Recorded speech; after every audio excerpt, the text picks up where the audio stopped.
Around 3300 BCE, a group called the Sumerians began to settle in Mesopotamia. They were attracted by good, fertile soil, but also had to deal with surprise flooding and the occasional reversion of the land into desert. They also had very little natural barriers and resources. To combat this, they dug irrigation ditches, built walls, and increased trade. They were one of the first civilizations, uniquely classified by their advanced cities, specialized workers, complex institutions, record-keeping, and improved technology. In order to do all this, they needed to be organized, which helped them form organized government. The Sumerian government was run mainly by priests, pictured left, but during wartime and sometimes after it, it was taken over by military dynasties, pictured right.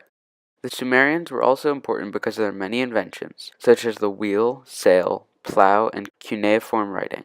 They also influenced other religions. They believed in an afterlife and gods such as Enlil, god of storms and thunder. They also believed in good and bad demons. Sumer fell when the city-states began fighting and weakened the civilization as a whole. They were defeated by their rival civilizations.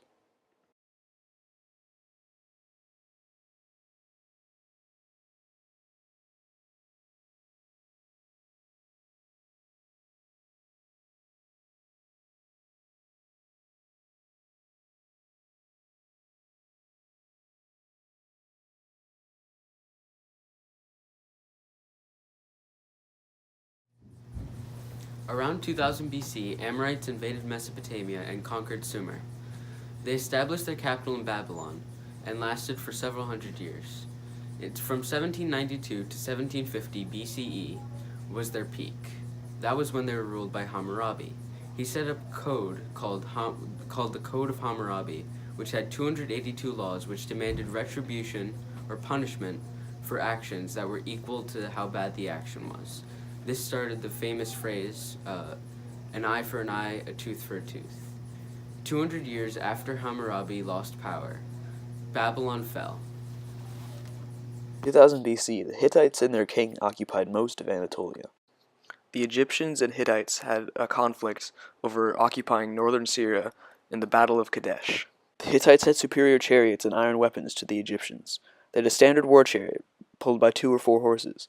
Because of their easily available materials, they were the first in Southwest Asia to work with iron and make weapons around 1500 BC. After the Battle of Kadesh, the Egyptians and Hittites ended up signing the world's first peace treaty. This treaty allowed each civilization to occupy part of the land, and they agreed to fight off future invaders together. After that, the Hittites went back to their everyday lives, still speaking their Indo-European language with each other, and using Akkadian for international use, like trade. Still writing, literature, similar to the Mesopotamians, as well as art, politics, and law. Suddenly, in 1190 BC, tribes attacked from the north and burned the Hittite capital city to the ground, marking the end of the Hittite Empire. Assyria was a huge empire that began in 850 BCE. They were surrounded by flat land that was open to invasions, so they adopted a very militaristic attitude. They used skill and military organization to defeat many enemies. Strategies like using battering rams, pontoons, and digging holes under city walls helped the Assyrians conquer many civilizations, including Babylon. Once they had successfully laid siege to a city, they enslaved and killed people, and forced migration so as to avoid organized rebellion.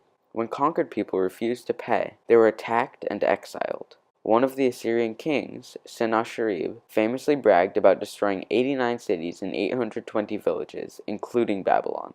He also established the Assyrian capital, Nineveh, along the Tigris River, where the Assyrians established a large and historic library. In terms of government, officials governed territories and provinces, while kings governed the region as a whole. Eventually, Assyria had spread its army too thin and, due to their cruelty, had made many enemies. In 612 BCE, an army of Medes, Chaldeans, and others attacked and burned Nineveh. However, the tablets in the Great Library survived because they were fired clay, so now we are able to learn a lot about Assyrian culture.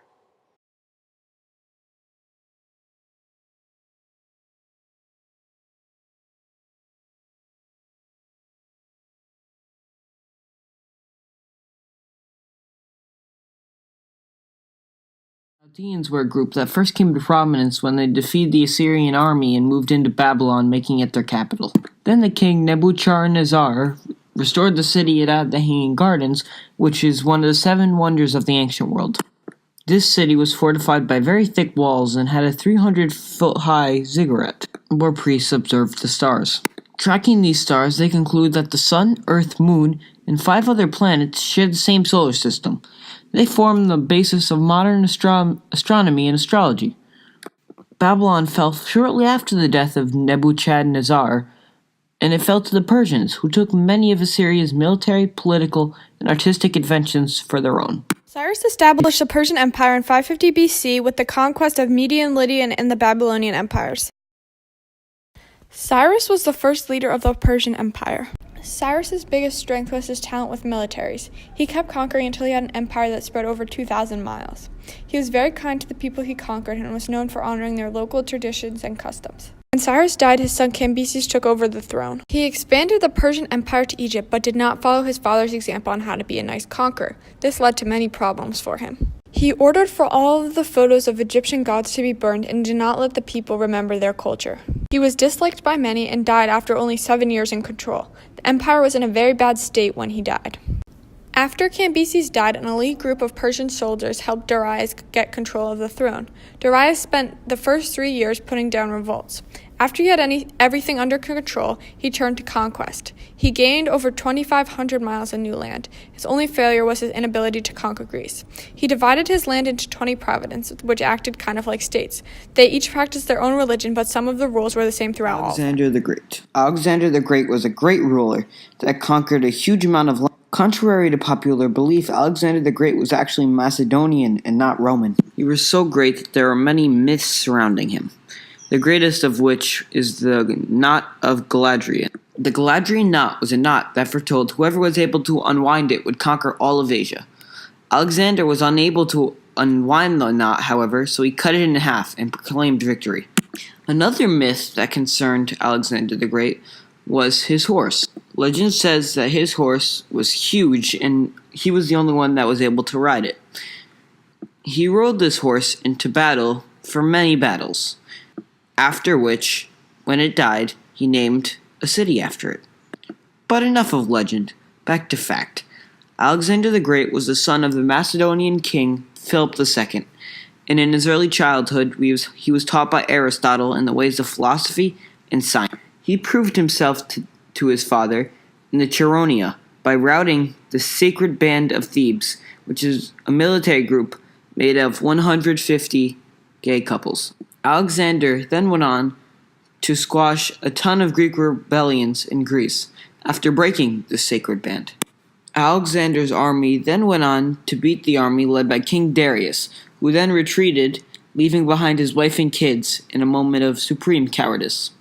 After raising a city in Egypt, Alexander decided to name the city after himself. This was a somewhat common occurrence, with 14 cities being named Alexandria. In the end, Alexander conquered a truly great amount of people and land, only for it to be lost soon after his death. Even so, he's considered one of the best military generals to have ever lived. The Pyramids were the first great empire to claim the title of caliphate. The Pyramids' main claim to fame was causing the Sunni-Shia split in the Islam religion. This split was caused by the aristocracy not being of royal blood, instead coming into power and misusing the wealth to fill their palace with trinkets and other useless things instead of helping the people when they needed it most. This new aristocracy was a large merchant family that came into possession of Damascus using a merchant army and proceeded to rule as the new monarchy unfairly. This civilization did not last long, however, and was destroyed by the hands of the Mongol warlord Timur, who destroyed it with his army and sold most of the craftsmen to Central Asia. In order to fully understand the Abbasids, we must first start with how they originally came into power. Many different rebel groups worked to overthrow the Umayyads in 750, but the most powerful of them was the Abbasids. When they finally gained full control, they wasted no time in murdering any remaining members of the Umayyad family. To be able to keep control, the Abbasids moved their capital to Baghdad in 762. This new location gave them access to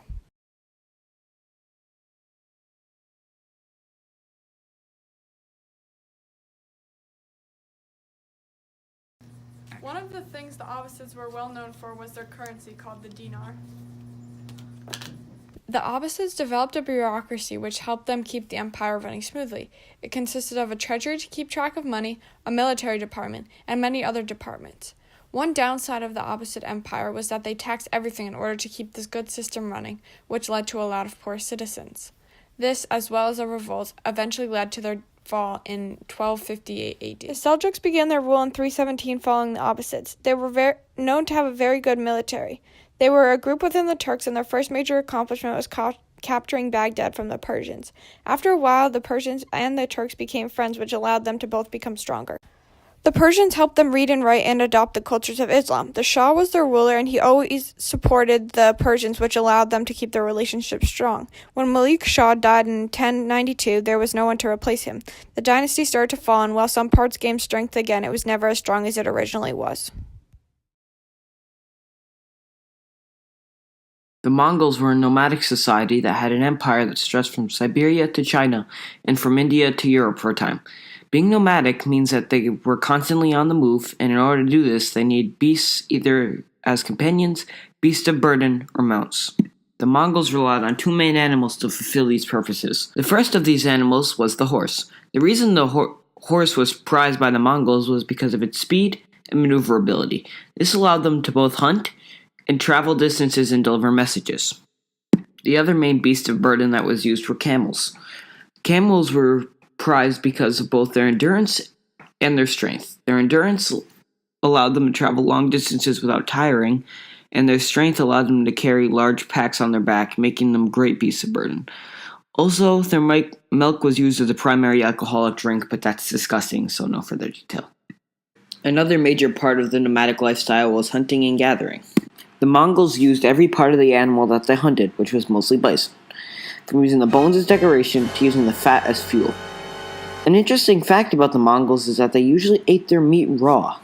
As far as leadership was concerned, the Mongols had one main leader, and his name was Genghis Khan. Genghis Khan was born from a nomadic family, but this family was later captured and enslaved. Khan, however, was able to escape and later gained the favor of a nearby warlord who he used to raise an army. Khan later returned with this army and killed his captors. He then used this army to conquer the steppes. The reason Genghis Khan was such a competent leader was because he assigned positions by competency rather than blood or favor.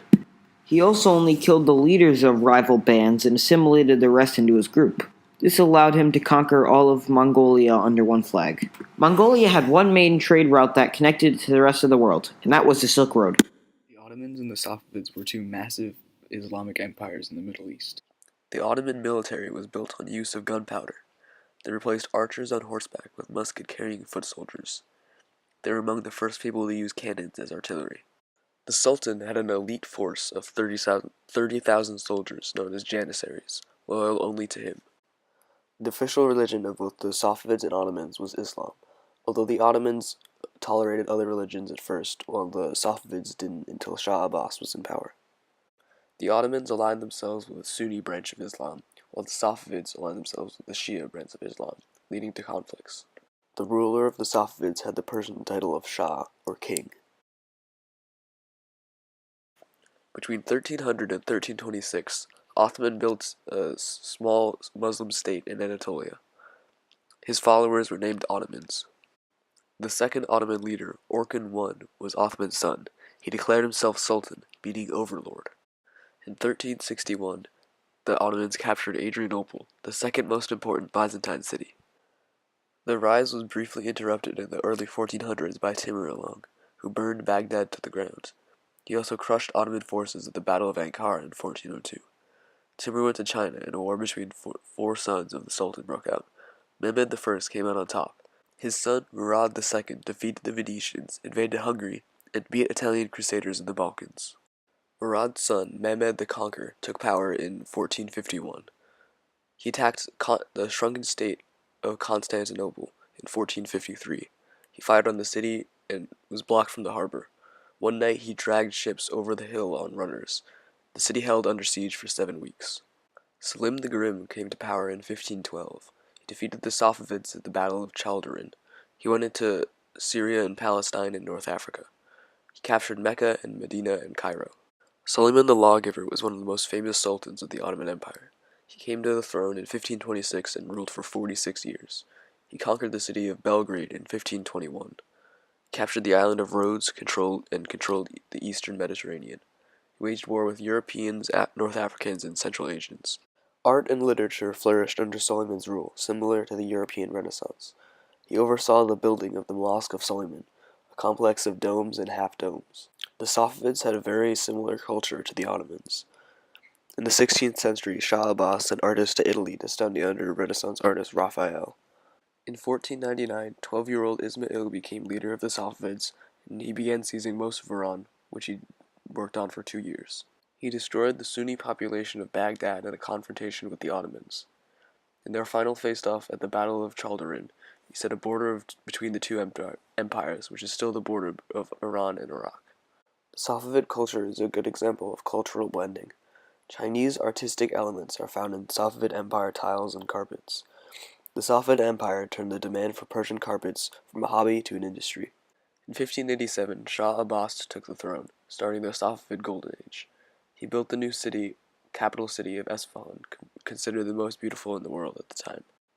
After Suleiman was sultan, it became customary in both the Ottoman and Safavid culture for the sultan to strangle their brother. The Ottoman and Safavid empires declined in similar fashion. Their leaders killed their ablest sons, leaving their incompetent children to become leaders of the empire. The Safavids declined faster than the Ottomans. In 1736, Dir Shah Afshar conquered lands all the way to India, expanding the empire. He was so cruel, one of his troops assassinated him. When he died, the empire fell apart.